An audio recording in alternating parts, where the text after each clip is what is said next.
All right, sweet. Hello, Mr. Giaquinta. Thanks for taking the time to meet with me and answer a few questions. This will just be a short interview. So, my first question is, what is your background like? How did you decide to enter the field of finance?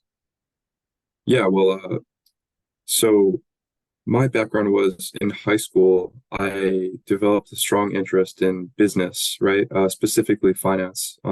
Both of my parents worked in banking, but it really had nothing to do with that. Even though I was very aware of the entire world of business, I really became interested in the stock market and investment banking. So after graduating college, or I'm sorry, after graduating high school, I went to Ithaca College School of Business, and I fell in love with the classes I took, as well as the experience I gained through internships while in college. Um, I succeeded so much where I graduated an entire year early, and I went right into banking, where I worked at Tompkins Financial for about a year and a half. This was in loan servicing, right? So client facing, providing loans to people among the community of Ithaca. Just to go off that, I would just wonder, would you say that that's where you see yourself having a future in finance, or would you say that that was an experience that kind of taught you what you didn't like and let you redirect your career? Yeah, that's a great question. So when I was working at Tompkins Financial, I really found out that that wasn't for me. This was entry level banking, right? So fresh out of college, unless you don't land a solid job as an analyst at an investment bank or something along those lines, the work isn't going to be fun. I was doing all of the work that no one else wants to do, right? So a lot of the people who worked there were already there 10 to 20 years, where I was the new guy, where I got all of the bad like job day to day, right? So I feel like that really taught me that that's something I don't want to do, right? What it did do though was really motivated me to work super hard and get that experience. Someone told me once, someone who actually worked on Wall Street was even if you're at a job that you don't like and you're trying to build quality experience, try to put in at least a year, right? So that's what I did. After a year and a half though, I'm like, no, I got to find something different. And I was lucky enough to find my current job, which is much more of what I want to do, and that's being a financial analyst at Cornell University. So working in higher ed is really cool. I love what I do. So being a financial analyst, it's mostly, a lot of Excel with financial modeling and presenting, but that's just something I love to do. And I learned that I love that by actually doing that, being an analyst. Sweet. Yeah, I can relate to that experience a lot. I had an internship a year or two ago, and it was in life insurance and estate planning and annuities, and it was just not whatsoever what I'm interested in the field of finance. But um, I think that what you were saying, what the advice that someone gave you is very valuable because staying there and kind of just realizing that might not be the direction that I want to go, I think is immensely valuable. Um, so thank you for sharing that experience. The second question that I have is, what does your day-to-day look like at work? I know you said that you do a lot of financial modeling and Excel, but if you could just give me a little bit more insight into, what that day-to-day looks like. Yeah, for sure. So, you might have heard before a typical day as an analyst, there's no typical day, right? Each day is very different. But I'll give you an example of an average day, right? Let's say I'm working on something specific. So this would look like me waking up in the morning, going to the gym. Once getting into the office, though, let's say I open my computer and I go through all the emails that came in from the night before after I left the office, right? So after going through emails, I found a couple things I had to do, such as building a financial report off of a model I'm working on, right? So let's say, for instance, right now I'm working on the allocated cost model. And what this model is looking at the overall spending and how much money we can budget for the entire University of Cornell, right? So what I would do there is reply to this email with working on a model in Excel and building a report from that model by doing whatever they ask, right? So that would just be me doing some things here and there in Excel, then creating a copy of that and attaching it in an Outlook uh, email, right? So after sending a few of those off, I would then go through more emails, figure out what I have to do.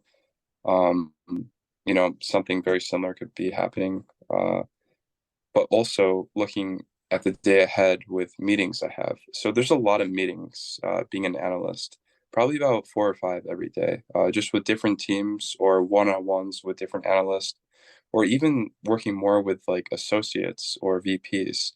Um, it's really just in these meetings, we talk about overall planning and it's really scheduled too. So with what I do, it's more like financial planning and data analysis. So that's like a time frame, right? There's certain times of the year which are busier than others, where we have to do certain things with reports that have deadlines. So it really is working around those deadlines and scheduling it to optimize the time as best as we can. That sounds quite busy. So you said that, you've been fortunate enough to receive a lot of great advice. I'm just wondering, what is something that, you would pass on to someone in my current position, that you've learned on the job that you think would have been valuable to know, when you were in your undergraduate? Yeah, well, definitely my time now as an analyst, Excel, right? So I took a few classes in Excel in college. And I'm like, oh yeah, cool. But like if I knew how much I would use it, I would really just try learning as much as I could and being as comfortable as I possibly can with Excel if you're looking to be an analyst after college. On top of that, also looking into other programs such as Tableau, R, Python, stuff like that, which you'll be using quite a bit as well. Um, on top of that, too, I would really just try to hone in on focusing how to improve your time management because I feel like no matter what job you have, time management is such an important thing that you have to master if you want to be successful.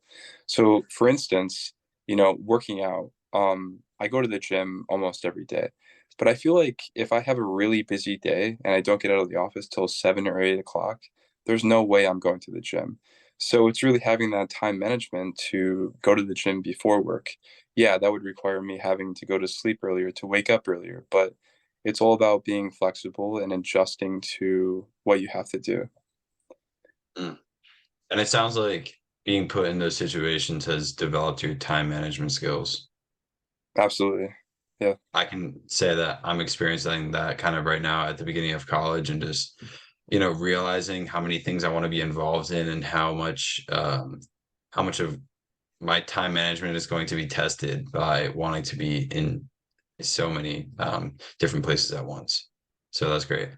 Um, all right. And the next question I would have is what type of experiences would you say would I know you said learning with Excel, Tableau. I actually have a class where it's one of the business core classes at my school where we learn data analytic tools like Excel and Tableau. What other I want to say hard skills would you say are valuable for someone who wants to enter finance? Yeah, definitely. So, communication ability, that's very important. So, outside of technical skills, working with these programs, it's also super important to communicate, right? Whether it be writing in an email, replying to the VP, or just like we're talking right now, face to face, with other analysts or whoever you're talking to. It's very, very important to talk with being professional, right? And knowing what you're talking about, using the proper terms, as well as just being overall a quality communicator. On top of that, I would also say energy, right? Like that can be underestimated, but keeping your energy level like very high. So, sleep very important, 8 hours at least. Um, but if you're going in the office on a day where you're not that like energetic, I would say, get a cup of coffee because in a field like this, you got to keep your energy levels very high. Um, as far as that goes, I can't really think too much of any other. I mean, do you have any specific question off of that I didn't touch on? No, I think that makes sense, and it also ties into how you were articulating the importance of time management. Just, time management, communication, those are all very versatile skills that'll serve pretty much anyone, Yeah, no matter what direction you take, business or uh, any career path for that matter. So yeah, that makes sense. cool. All right, another question that I had was, oh, how do you prioritize networking and continuing to build connections so that if you potentially did want to make a career pivot, you would have the network to do so? Yeah, very good question. So networking is obviously very important. So I use LinkedIn, right? And LinkedIn can be very, very good for connecting with people you want to network with, or just really like building your connections, right?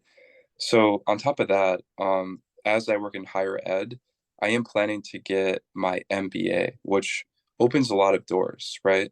So if you want to pursue like this field, having an MBA really helps. It opens doors by meeting people that you wouldn't be able to before, with other students coming in from other industries, or even if they are in the same industry, they're from other companies, and you're going to be able to unlock these doors once you graduate, being able to go into jobs that you wouldn't be able to with just an undergrad. So that's my plan for the MBA. I think I'm going to pivot into investment banking or private equity after being an analyst in higher ed. Um, but yeah, networking, like it's so important. Besides LinkedIn, it can even be like very like casual, just like going up to someone saying, introducing yourself and scheduling a coffee chat, right? Coffee chats are a great way, old school, but like such a great way to like learn about someone and put a face to someone. It's almost better than just like sending an invite to connect with someone on LinkedIn. It's if you go to someone or if you email someone saying, "Hey, let's," setting up a coffee chat. That's such a great way to connect with anyone, no matter what. And, speaking on networking and just moving strategically, it sounds like entering the higher ed space, given your aspirations to obtain an MBA, was one of those strategic moves. And, it seems to me as though it would give you an advantage in whatever degree you wanted to pursue, whether that be like financially or, they're more apt to enter you into one of their degree programs because you work for them and they're trying to develop um, their employees. So that seems like a great strategic move given what you want to do and pursue the MBA. Yeah, definitely. Definitely. All right. Well, I want to thank you for your time. This was great. I learned a lot. I have a lot of notes that I will review. And I just want to say I appreciate you taking the time to speak with me tonight. Perfect. Absolutely. Thank you, Frankie. Good luck. Thank you. Have a good one.